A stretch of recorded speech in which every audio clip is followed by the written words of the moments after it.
ఇటు అసెంబ్లీ ప్రాంగణంలో బీఆర్ఎస్ ఎమ్మెల్యేలు ధర్నాకు దిగారు. అయితే ఈ ధర్నాను ఇటు ప్రభుత్వ విప్ ఆది శ్రీనివాస్ కౌంటర్ కూడా ఇచ్చారు.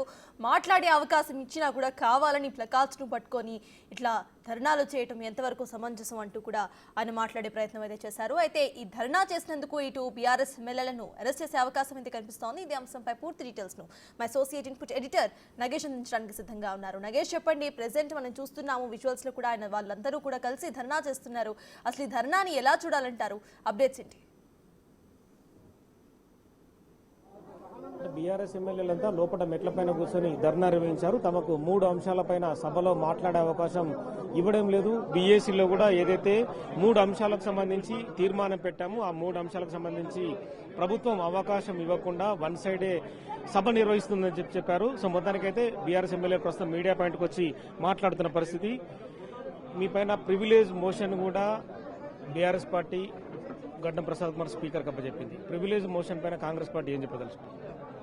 ఈరోజు బీఎస్సీ కమిటీలో ప్రతిపక్షాల సూచనలు సలహాలు తీసుకుని ఏ అంశాలను రాష్ట్రంలో ముఖ్యమైన అంశాలను అసెంబ్లీలో చర్చించాలని చెప్పి ప్రతిపక్షాలైనటువంటి టీఆర్ఎస్ కానీ బీజేపీ కానీ సిపిఐ కానీ ఎంఐఎం తోటి చర్చించి ఎన్ని రోజులు జరిపితే బాగుంటుంది, ప్రజలకు ఇక్కడ జరుగుతున్నటువంటి చట్టాల మీద కానీ ఇక్కడ అవగాహన కల్పించాలనే ఉద్దేశంతో బీఎస్సీ కమిటీ పెడితే ఆ బీఎస్సీ కమిటీలో కూడా ఓపిక లేకుండా మేము బైకాట్ చేస్తున్నాం, ఎన్ని రోజులు జరుగుతుందో మాకు ఇప్పుడే చెప్పండి, ఏమేమి పెడతామో చెప్పండి అంటే ఇవాళ బీఎస్సీ కమిటీ రూపకల్పన మీ 10 ఏళ్లలో మీరే బుక్లెట్ తయారు చేసి మరి మీరు చేసినటువంటి వాడిని మీరు తొంగలో దొక్కి మీకు ఓపిక లేకుండా ప్రతిపక్ష హోదా నిర్వహించే దమ్ము ధైర్యం లేక ఇవాళ ఈ రకంగా బీఎస్సీ కమిటీ నుంచి వాకౌట్ చేశారు.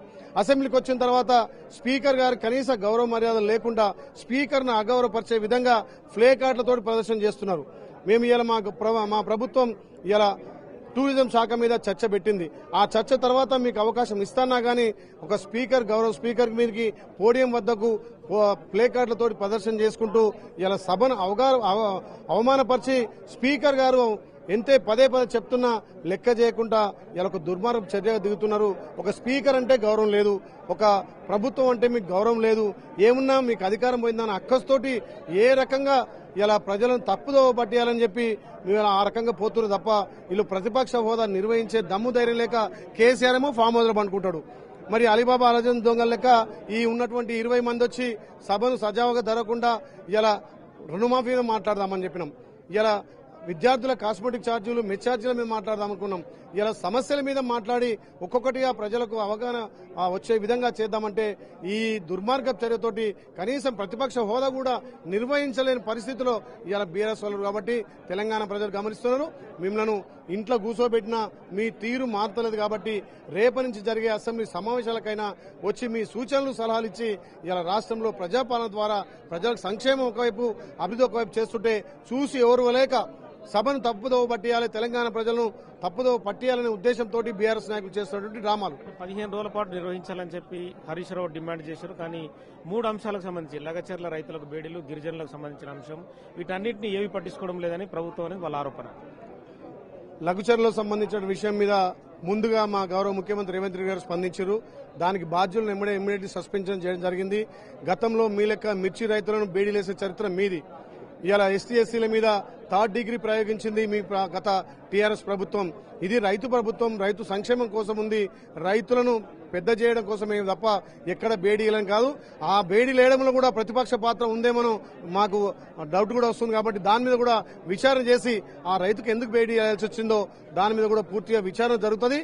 ఇది రైతు ప్రభుత్వం మాది. మీరు గతంలో ఇలా 3rd డిగ్రీ నిర్వహించి ఇలా మిర్చి రైతులకు బేడీలేసిన చరిత్ర మీది. మాది ప్రజాప్రభుత్వం, ప్రజల మన్నలు పొందే ప్రభుత్వం, సంక్షేమం ఒకవైపు అభివృద్ధి ఒకవైపు తీసుకునే ప్రభుత్వం. కాబట్టి రేపటి నుంచి అయినా మీరు ప్రతిపక్ష హోదా నిర్వహించి ఇలా అసెంబ్లీ సమావేశాలు సజావుగా జరిగేటట్టుగా మీరు సహకరించాలని మీకు విజ్ఞప్తి చేస్తున్నారు. పంచాయతీరాజ్కి సంబంధించి సర్పంచ్ల పెండింగ్ బిల్లులు 690 కోట్లకు సంబంధించి ఎటువంటి క్లారిటీ ప్రభుత్వం ఇవ్వలేదని కూడా ఇవాళ సభలో చర్చకు వచ్చింది. గత 5 ఏళ్లుగా సర్పంచులకు నెత్తి మీద శ్మశాన వాటికలని, రైతు వేదికలని, ట్రాక్టర్లని భారం వేసి మీరు జీవోలిచ్చి ఏదైతే అమౌంట్ లేకున్నా వాళ్ళ మీద నెత్తిన పెట్టి పనులు చేయించి సర్పంచులు అప్పులపాలైంది మీరు.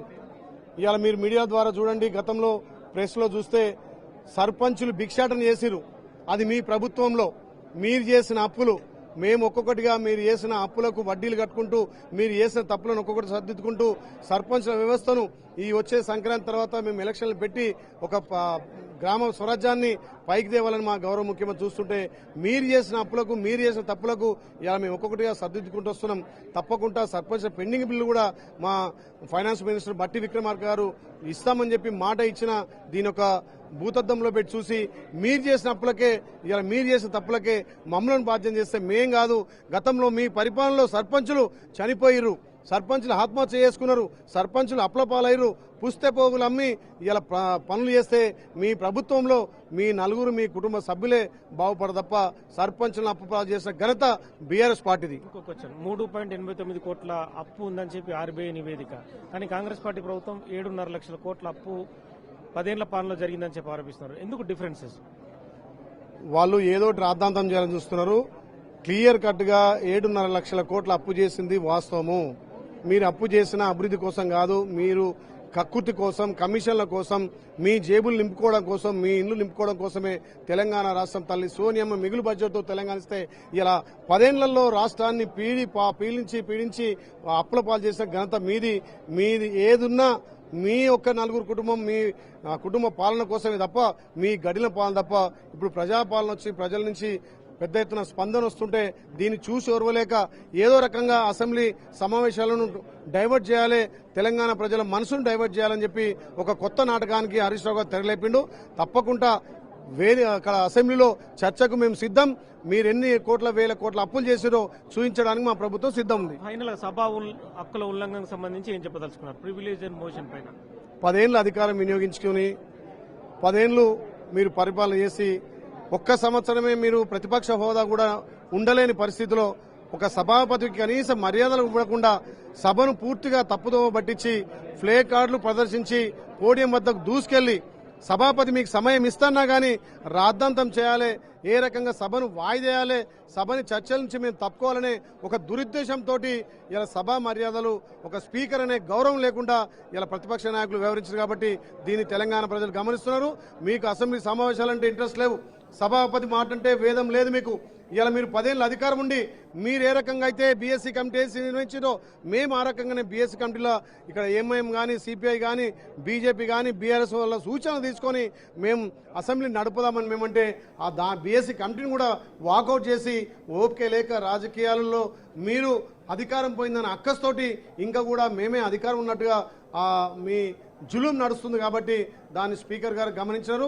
స్పీకర్ పదే మేము వారిస్తున్నా ఒప్పుకోకుండా స్పీకర్ గౌరవ భంగం కలిగించే విధంగా బీఆర్ఎస్ నాయకులు వ్యవహరించారు. అలా సో మొత్తానికైతే బీఆర్ఎస్ పార్టీ సభ ఉల్లంఘనలకు సంబంధించి స్పీకర్ పైన గౌరవం లేదని చెప్పి బీర్ల ఐలయ్య ప్రభుత్వం వైపు చెప్తున్నారు. ఎందుకంటే బీఆర్ఎస్ పార్టీ చేసిన అప్పు ఏదైతే ఉందో 7.5 లక్షల కోట్లు ఈ అసెంబ్లీ సమావేశంలో ఖచ్చితంగా చూపిస్తామని చెప్పి బీర్ల ఐలయ్య చెప్తున్న పరిస్థితి. ఇవాళ అయితే వాడివేడిగా బీఎస్సీ సమావేశం జరిగింది. అలాగే అసెంబ్లీ సమావేశాల్లో కూడా బీఆర్ఎస్ పార్టీ 3 అంశాలను లేవనెత్తింది. లగచర్ల రైతులకు బేడీలు కావచ్చు, గిరిజనుల సమస్యలు పైన తాము మాట్లాడతామన్నారు. కానీ టూరిజం పాలసీ పైన అసెంబ్లీలో ఇవాళ చర్చ జరిగింది. పంచాయతీ రాజుకు సంబంధించి కూడా సర్పంచ్ల బిల్లులు పెండింగ్ ఏవైతే ఉన్నాయో 690 కోట్లకు సంబంధించి మంత్రి సీతక్క చెప్పినట్టుగా ఆ బిల్లులు కూడా ఈ అసెంబ్లీ సమావేశంలో నిర్ణయం తీసుకుని వాటన్నింటినీ కూడా విడుదల చేస్తామని చెప్పి బీర్లయ్య చెప్తున్నారు. మొత్తానికైతే తమను మాట్లాడనీయకుండా కేవలం బీఎస్సీ మీటింగ్ అనేది వన్ సైడే పెట్టి కాంగ్రెస్ పార్టీ ప్రభుత్వం ఏదైతే ఉందో వాళ్ళు చెప్పదలుచుకున్న బిల్లులు,